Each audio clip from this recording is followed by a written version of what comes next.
To start off what looks to be a good day at Hollywoodbets Kenilworth. Gates go back and they are off and racing from that 1400 meter marker.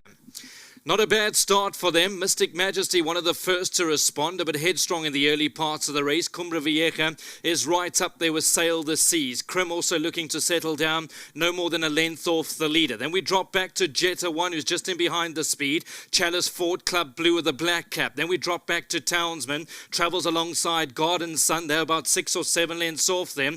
Woodworld is settled down with Ashton Aries, about 8 lengths off the leader. Then comes Global Rock, a long way back to American Matador is a good 12, 13 lengths off the leader as they go a good clip up in front. It's Mystic Majesty who turns them in line for home and has gone about 2 or 3 lengths clear. Right there in second is Krim. Sail the Seas is racing with the red cap. Cumbra Vieja behind that. Woodworld is about 5 lengths off the leader. Then comes Jetta One. A lot of them battling to get into it. Further back you're going to find Garden Sun. They're homeward bound and Mystic Majesty goes a length or 2 clear with Krim in second. To the outside is Sail the Seas. Then comes Cumbra Vieja, still looking to angle towards the middle outside of the track and 3 lengths off the leader. Mystic Majesty says, catch me if you can with Richard Faree. Gone a length clear. Sail the Seas is running home strongly. Cumbra Vieja to the outside could have the last say. Sail the Seas now comes gliding into the lead. Cumbra Vieja rattling home. Sail the Seas going to do enough to open up proceedings. Cumbra Vieja's second. Then came Mystic Majesty behind that and maybe Woodworld in fourth. Alright, so the head-on you can see Mystic Majesty and the Johnny Finlays and Silks had gone for home with Richard Faree. But ultimately, here's number 14, Sail the Seas, watching every move. Nice ride from JP van der Merwe. Well done to Justin Snaith. Ran second on debut behind Bank Street. This one owned by Messrs. R. Goebel, D.D. McLean, Countess S. Labia and Kalinga. Of course, I think Ravi Naidu's at the Royal Ascot meeting as we speak, as they enjoy the last day coming through from there. All right, so that's it to open up race number 1. A very good race to paint the picture for the rest of the afternoon.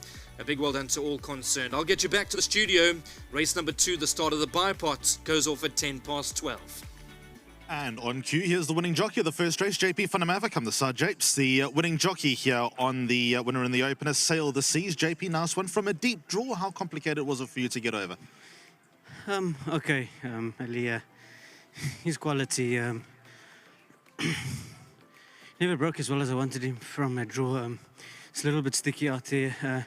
Better to find his feet a little bit early on, and I used him a bit to get over.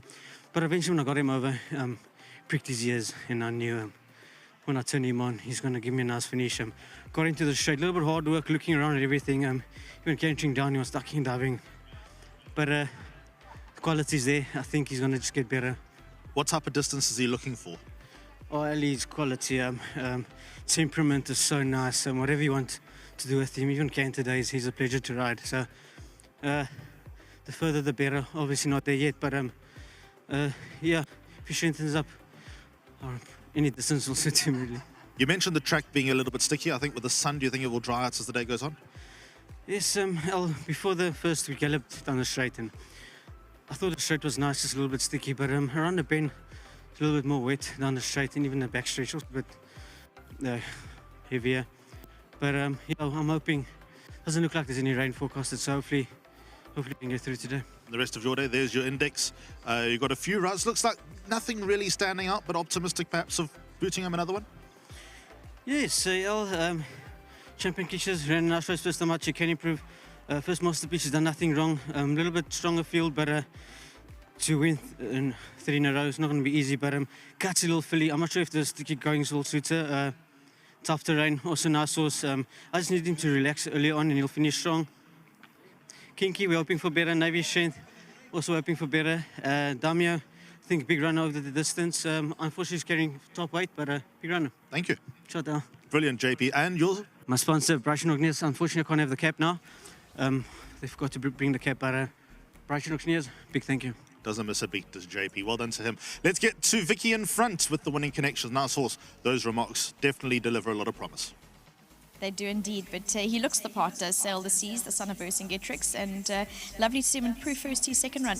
Justin, I thought a remarkable effort because the course has received 23 or 24 mils sort of late yesterday. So for a horse to come out second run and still go through that going quite easily, it's impressive.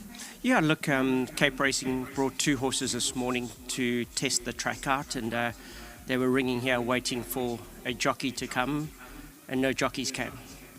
So the horses then were loaded up and sent home. So that was a little bit disappointing, I'm not going to lie. A lot of effort was made, and all we needed were some jockeys to come and try out the track, and no one arrived. So we weren't too sure what the track was going to be like, and you just have to go out there and you know, make it happen. So when this horse drew 14 in these conditions, I said, JP, I don't think we can do this to a nice young horse. You know, he's going to be progressive. It's a hell of a ask because the outside is the softest part of this track with the new foundations on the outside here. It's very tough. The water pulls up a little bit on the outside, and if you're going wide or you're coming to the straight and you go out, at this time of the year it can be difficult. You can still win, but it can be difficult. And JP said I could be drawn 20. So that was the confidence coming from JP. He says, I don't care where I'm drawn. This is going to take a lot of beating. After his first run, he just kept getting better and better. His work at home was phenomenal. So I'm very glad that he pulled it off, because it is a hard ask. And really well done to the partnership. My brother put 1 bid in for this horse, and everyone was like, can I have a share, can I have a share? And it's one of those horses. To Dave McLean, it's not often you're the second best golfer in your partnership. But Goebel certainly, I think it's his first horse. He's very much with Leopard Creek, and absolute pleasure to have him in this horse. And I'm hoping one day I can play a 4-ball with him. Countess Labia, as always, just an absolute pleasure to train for. And to Ravi, who's burning it on both sides of the candle in London. Save some for the Hollywood Durban July. Justin, well done. Good partnership and lively horse. And to Drakenstein on breeding another beautiful individual. Indeed, well done. Great, thank you. Lovely to see this horse in the winner's box. He's a beautiful looking horse, and as Justin said, JP felt the same about him. So most certainly one to keep an eye on going forward. He's a lovely, tall, rangy individual too that will probably enjoy the further he goes and also the more racing he gets.